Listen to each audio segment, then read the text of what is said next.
네, 아침밥 공부 버커치가 설명하는 요번 시간에는 서브젝트랑 뭐 be subject to, 그 다음 이제 be subjected to 이렇게 나오는 경우가 있거든요.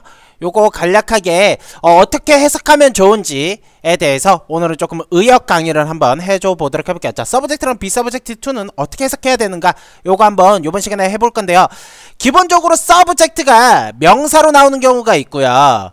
그 다음 이제 형용사랑 분사로 나오는 경우가 있는데, subjected 해갖고 분사로 나오는 경우가 있고, 이제 be subject 하면 요거 이제 형용사가 되겠죠.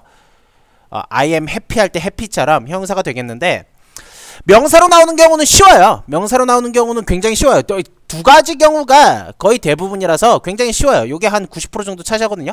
피실험자로 나오는 경우랑, 그 다음 이제 주제나 과목 혹은 실험의 대상 내용, 요렇게 나오는 경우, 즉 피실험자냐 주제냐, 요거 두 개만 아시면 거의 90%가 해결이 돼요. 그리고 요 두 개도 구분이 굉장히 쉬운 게, 이 1번의 경우와 2번의 경우도 구분이 되게 쉬운 게, 만약에 지문에서 동사, 이 subject라는 단어가 나오고 이 동사가 나오면은, subject하고 동사가 나오면은 보통 이제 피실험자, 실험 대상자라고 해석이 되고요. 그 다음 이제 요렇게 동사가 안 나오는 경우, 그냥 이렇게 discuss the subject 이런 식으로 이렇게 문장이 나오면은 대부분 주제나 과목이라고 해석이 됩니다. 요게 왜 이렇게 해석이 되냐면은, subject를 이렇게 이해해 주시면 좋은데, 어떤 우리가 실험이나 연구 같은 프로젝트를 한다고 생각을 해볼게요. 프로젝트. 우리가 보통 프로젝트 많이 한다고 그러잖아. 프로젝트 한다고 그러잖아. 실험이나 연구 프로젝트. 자, 이런 실험이나 연구의 프로젝트를 할 때, 그 아래에서, 이 실험 연구 내용 아래에서 다루는 내용들이 뭐예요? 요렇게 그려봤을 때 이 안에가 서브라고 보시면 되는데, 우리 서브의 이미지는 아시죠? 서브는 아래 이미지야. 아래 이미지. 서브웨이 하면 아래 길이죠. 그래서 지하철이 되는 거거든. 지하철 아래로 다니잖아. 지하에서 다니잖아. 지하철 막 위로 다니는 경우도 있겠지만 그건 되게 예외적인 경우고, 지하철은 대부분 아래에서 다니죠. 그래서 서브는 아래 이미지가 있는데, 자, 실험 연구의 요 프로젝트에서 아래에서 다루고 있는 내용을 우리가 서브젝트라고 해요. 이렇게 이해를 해주시면 좋은데, 자, 서브젝트, 이 실험 연구 프로젝트에서 다루는 내용은요, 크게 두 가지예요. 하나는 실험의 내용이에요. 가령 예를 들어갖고 아침밥에 관해서, 아침밥을 먹으면 공부에 좋다, 아침밥을 먹으면 기억력이 좋다, 아침밥을 먹으면 건강이 좋다 라는 실험 내용이 있고요. 하나는 그 실험을 실제로 해보는 피실험자들이 있을 거야. 이거 사람이라고 쳐요. 뭐 A라는 사람이 있고, B라는 사람이 있고, C라는 사람이 있고, D라는 사람이 있어서, 뭐 A는 아침밥을 안 먹었고, B는 아침밥을 걸러서 먹었고, C는 아예 아침밥을 안 먹고, 뭐 D는 아침밥을 많이 먹고, 뭐 이렇게 해갖고, 아침밥을 이렇게 먹는 사람이랑 안 먹는 사람이랑, 뭐 적당히 먹는 사람이랑 적게 먹는 사람이랑, 이렇게 여러가지 실험군을 두고, 여러가지 피실험자들을 두고, 여러가지 실험 대상자들을 두고 실험을 해봤더니, 아침밥이 굉장히 학습에 좋았다는 그런 결과가 나왔다. 이런 게 이제 실험 프로젝트가 되죠. 자, 이렇게 두 가지로 나뉘는 거예요. 실험에서는 실험 아래에서 다룬 내용 두 가지예요. 그렇죠? 실험의 내용, 그 다음 그 실험의 내용을 직접 해보는 사람들이 되는 거예요. 그럼 요거를 뭐라고 하냐면은, 우리가 그 실험의 주제 혹은 실험의 대상 이라고 하고요. 이제 만약에 이게 학교라고 치면, 학교에서 다루는 내용을 뭐라 그래요? 과목이라고 하죠. 뭐 수학, 영어 이런 거 과목이라고 하죠. 학교에서 다루는 내용들. 요게 이제 서브젝트의 요 2번 의미가 되겠고, 명사의 2번 의미가 되겠고, 그 다음 하나 더는 뭐야? 요거는 실험, 피실험자들이야. 피실험자들. 이런 실험 내용을 이제 뭐 우리가 밝혀내려고 이제 실험자들을 모집을 하잖아. A라는 사람은 이렇게 해보세요, B라는 사람은 이렇게 해보세요, 이런 식으로 하잖아요. 요거 이제 피실험자들, 실험 대상자들이 되는 거야. 그래서 이렇게 두 가지 의미가 나온 이유는 요렇게 생각을 해보시면 돼요. 실험 내용이랑 그 시험을 직접 하는 사람들, 피실험자들, 요렇게 생각을 해주면 되겠고, 요거를 누가 하니? 요거를 이제 실험자들이 하겠죠. 그러니까 교수나 박사들이 실험에서 다룰 내용, 그 서브젝트를 만들고, 그 다음 서브젝트, 이런 피실험자들을 이용해서 이렇게 실험에 대해서 조금 내용을 나눠보겠죠. 요거는 그래서 쉬워요. 요건 굉장히 쉬워요. 일반적으로 요약을 하자면은, 서브젝트는 피실험자나 이 피실험자를 조금 풀어서 설명하면 실험 대상자가 되겠죠. 그러니까 실험을 받는 애들이야. 실험을 직접 하는 애들. 그러니까 실험 대상자들.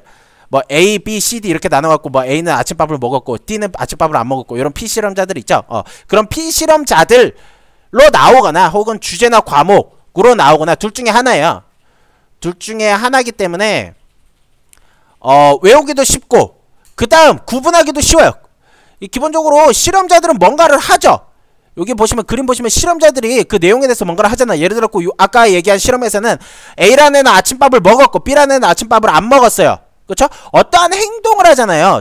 그 피실험자들은 실험 안에서 어떠한 행동을 하기 때문에 기본적으로 뒤에 행동에 관한 이런 동사가 나오면요 거의 다 피실험자들이에요. 그쵸? 그래서 요거 구분하는 방법도 쉬워요. 이게 동사가 같이 이렇게 뒤에 바로 나오는지 안 나오는지만 보시면 되기 때문에 요거는 서브젝트는 쉬워요. 서브젝트는 사실 조금만 공부를 하고 예문을 조금만 요렇게 선생님이 나눠준 구분대로 예문만 조금 더 보시면 굉장히 쉬워요. 서브젝트는 굉장히 쉬운데 문제가 있죠. 문제. 어떤 문제야? 이 be subject to, be subject to 얘가 골치 아파요. 얘가 해석이 기출에서요 최소 10가지 이상 최소 한 7, 8가지 이상으로 해석이 됩니다. 이게 의역을 굉장히 다양하게 많이 하는데요 요게 좀 골치가 아파요. 요거 설명해줘 보도록 해볼게요. 자, 기본적으로 1차 의역은 받았다라고 해석을 하면 되게 좋아요. 그러니까 기본적으로 받았다라고 해석을 하면 한 50% 정도는 해결이 돼요. 50% 정도는 해석도 괜찮고 이해도 괜찮게 되겠고요. 뭐 나머지 그러면 50% 남잖아. 나머지 50%는 이해가 안 되냐? 그것도 아니고 해석은 약간 조금 깔끄러운데 이해는 조금 되는 그런 수준이 도달하게 됩니다. 그래서 1차 의역을 할 때는 받았다라고 해석을 해주면요 거의 뭐 절반 정도는 많이 해결이 돼요. 뭐 예를 들어 subject to influence라고 하면은 영향을 받았다 이렇게 해주시고 subject to punishment라고 하면 처벌을 받았다 이렇게 해석을 해주면 거의 대부분이 해결이 되는 거고 한 대부분이라고 하긴 좀 그렇고 50% 정도가 해결이 되는 거고 자 요게 이제 1차 의역이에요. 그리고 2차 의역은 어떻게 되냐면은 크게 세 가지가 있어요. 크게 세 가지. 이렇게 파란색으로 친 세 가지가 있는데 받았다라는 1차 의역에서 조금 더 구체적으로 조금 더 세부적으로 의역을 하자면은 뒤에 나오는 대상에 따라서 의역이 조금 많이 달라지거든요. 예를 들어 subject to 다음에 뭐 변화, 쇠퇴, 증가, 증진, 반대라고 했는데 이 증가, 증진은 잘 안 나오고요. 변화나 쇠퇴, 그 다음 반대. 그러니까 뒤에 약간 부정적인 내용이 나왔을 때 부정적인 명사가 나왔을 때 보통 우리가 직면하다 겪다라고 해석을 합니다. 가령 예를 들어갖고 요거 이제 변화를 겪다 라고 해석이 되겠고요. 요 뒤에 보시면 damage죠.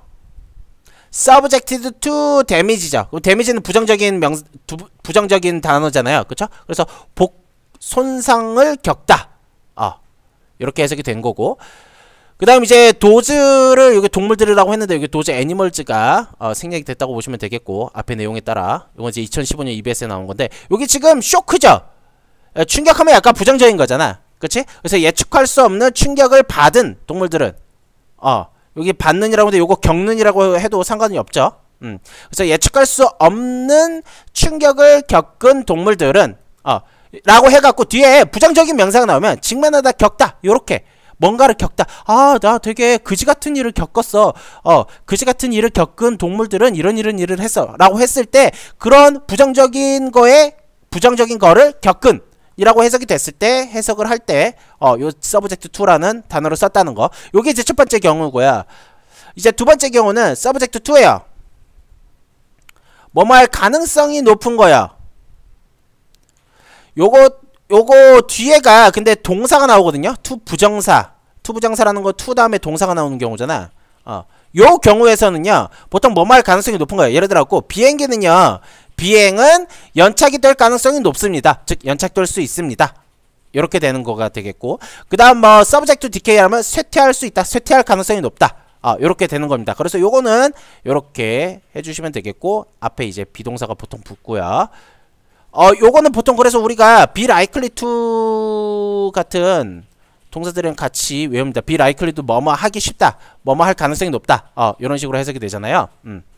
그래서 subject to는 이렇게 이해를 해주시면 되겠고 자, 세 번째 경우 세 번째 경우가 진짜 많이 나와요. 세 번째 경우가 진짜 많이 나와요. 예를 들어 갖고 법칙이나 제어, 통제 등의 서브젝트 2를 한 거면 그거에 지배를 받고 그거에 뭐뭐 하에 있다. 그리고 종속되는 느낌이 있는 거거든. 그러니까 서브젝트가 약간 요런 이미지를 지니고 있는 거야. 요렇게 큰 원 안에, 큰 원은 뭐 법이 될 수도 있겠고 규칙이 될 수도 있겠고 혹은 통제가 될 수도 있을 거예요. 여기서 못 벗어나는 느낌이야. 여기서 못 벗어나는 느낌이야. 못 벗어나는 느낌. 요 서브가 아래 이미지가 있다 그랬죠? 요 아래 이미지로 이렇게 속해 있다. 아래 이미지로 뭐 이렇게 입체적으로 3D로 그려보면 요 안에 이 네모 안에서 벗어나지 못하는 거야. 서브 요 아래 이미지. 이렇게 보시면은 자 뒤에 일단 요거를 잘 보시면 돼요. regulation이나 control 그 다음 이런 세금, 텍스, 그치? 텍스 요런 거는요 약간 법, 규칙 요런 거에 해당되는 단어죠. 그쵸? 요럴 때는 이 규제의 대상이다. 규제의 지배를 받는다. 통제하에 있다. 통제 지배를 받는다. 세금의 대상이다. 세금의 지배를 받는다. 세금의 지배를 받는다는 얘기는 뭐야? 우리는 세금을 꼭 내야 된다는 의미가 되잖아요. 그쵸? 요런 식으로 해석이 되겠고요. 종속되는 느낌이야. 종속되는 느낌이 되겠고 요거는 이제 투자국가에 종속하다라고 해석이 되어 있었는데요. 2018년도 사관학교 기출에서는 이게 투자국가에 종속된다는 얘기가 뭐냐면은 투자국가라고 하면 우리나라가 이렇게 있었을 때 우리나라 옆에 중국이라는 엄청나게 큰 나라가 있잖아요. 그쵸? 굉장히 부자 나라예요. 돈이 굉장히 많아요. 중국은. 자, 중국이 우리나라에 투자를 막 했어요. 그렇죠? 그래서 우리나라의 경제는 중국한테 되게 얽매여 있게 돼 있죠. 그러면 우리나라는 요런 개념이 되겠고 중국은 조금 더 이렇게 큰 개념이 되겠죠. 경제적으로 봤을 때. 그렇죠? 그러면 우리는 중국이라는 나라에 경제적으로 이렇게 속해 있는 느낌이 드는 거죠. 그래서 여기는 이제 종속하다. 이렇게 해석이 된 겁니다. 요거 세 가지예요. 비서브젝트 2나 서브젝티드 2 이렇게 나오는 경우는요. 기본적으로 요 세 가지로 해석이 됩니다. 뭔가 부정적인 일이 생겼을 때 겪다. 그 다음 뭐뭐 할 가능성이 높다. 이렇게 동사로 나왔을 때 뭐뭐 할 가능성이 높다. 그 다음 뭔가 이제 뒤에 컨트롤이나 뭔가 되게 더 큰 개념, 더 큰 뭐 나라, 뭐 더 큰 회사 뭐 이렇게 돼 있을 때 종속받는 느낌. 이렇게 세 가지로 보시면 됩니다. 자, 요약해볼게요. 서브젝트는요. 서브젝트는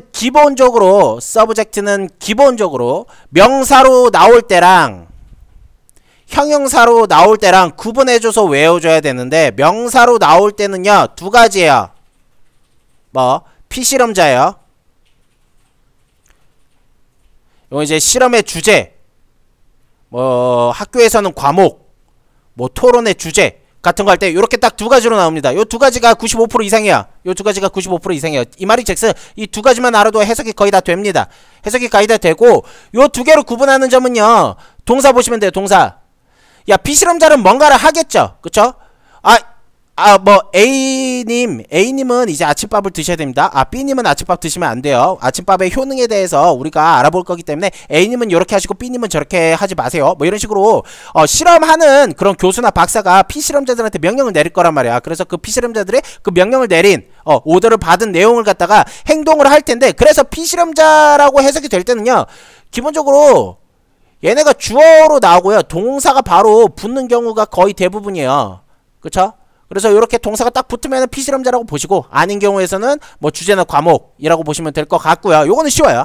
요거는 쉽고, 형용사로 나오는 경우에서는 1차적으로 봤다 라고 해석을 하시되, 세부적으로는 뭐 영향을 받는 건지, 그치? 혹은 어떤 어려움을 겪는 건지, 그 다음 두 번째는 뭐뭐 할 가능성이 높은 건지. 요거는 이제 subject to 동사 원형이 되겠죠. subject to 동사 원형 이렇게 나왔을 때는 뭐뭐 할 가능성이 높다. 그 다음 subject 다음에 뒤에 무슨 법률이나 규제 뭐 요런 조금 큰 개념들 있죠. 그런 큰 개념들 왔을 때는 뭐뭐에 종속되다, 뭐뭐한테 지배를 받는다, 지배받는다, 종속받는다, 종속된다, 이렇게 해석을 해주시면 될 것 같습니다.